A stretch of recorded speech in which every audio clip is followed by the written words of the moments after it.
Hi, and welcome to this video where I'm going to teach you how to be a Zoom chat moderator for a kitchen table climate conversation.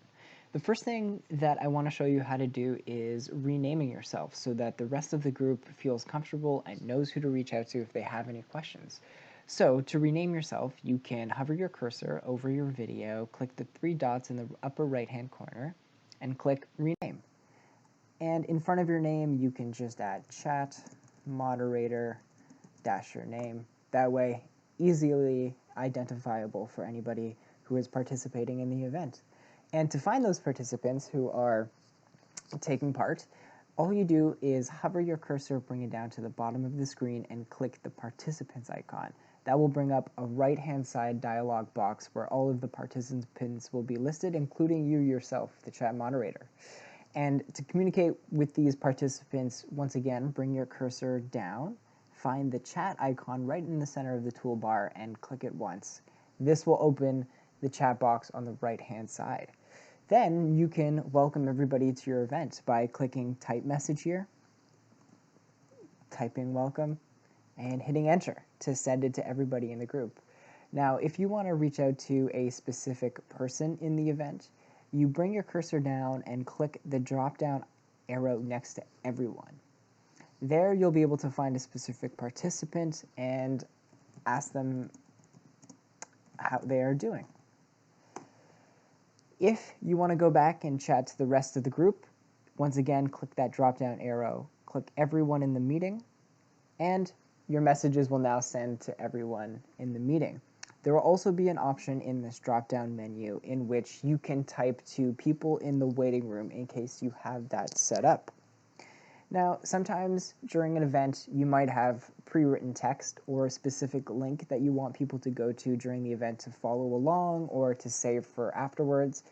What I recommend doing is creating a Google document or a Word document, whatever you are more comfortable with, having that open prior to your event starting, and being able to flip to it whenever you need a link. So I'm going to show you how to do that. So bring your cursor down to the bottom of the screen. You'll see your bottom toolbar. I have a Google Doc set up, so I'm going to go to Google Chrome. And I have all of the links that I need to send throughout the night ready for me. So I'm going to take this link, highlight the text, Control-C to copy, and then I'm going to go and find my Zoom meeting again. Click type message here and Control-V to paste. And there's your pre-written text and the link that you want them to click on. Now, sometimes during the event, there might not always be time to answer questions in the moment, though you can as the chat moderator if it's something you can do in the moment. But if it's a more complicated question or pointed to a specific speaker, then you might want to save that question for later. So I'm going to type a test question in the chat. You'll see that come up.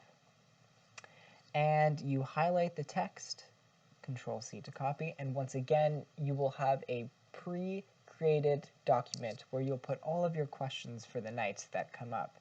And I have a Google Doc open, so once again, I'll flip to that, Control-V to paste it, and that way, all of the questions that you have for the night, you can reference for later and pose them to either the MC of the night or a particular speaker. So I'm going to come back to the Zoom room now and tell you about one more role you have as a chat moderator. So you may have somebody in your group who's not acting appropriately, whether they're sharing something in their video or they're saying something or they're constantly writing in the chat inappropriate things that are disrupting your event. You do have the opportunity to remove them. And to do that, it's pretty easy. You take your cursor, hover over their video, click the three dots, a drop-down menu will once again appear. You have the option to remove them wholesale from the event, but if it's somebody that you know and you want to tell them to calm down or to communicate to them in a way that is not disrupting the meeting, you put them in the waiting room, and you can type to them in the waiting room whatever your instructions are. Removing them will take them out of the event completely. Putting them in the waiting room, they won't be able to rejoin unless you allow them. Now, as your event is wrapping up, maybe you've had some good discussion in the chat that you want to save or some lingering questions that you didn't get time to get to. Well, easily you can save the chat, and that will be done by hovering your cursor, bringing it down to these three dots next to the chat box, clicking them, and clicking the chat. That will save your chat. You can click the button Show in Folder, and it'll tell you exactly where you have saved it. And that's summarizes the role that you have as a chat moderator and how to complete the functions that you'll need to know. So if there are any questions, please follow up with me now, and I'll be happy to answer them.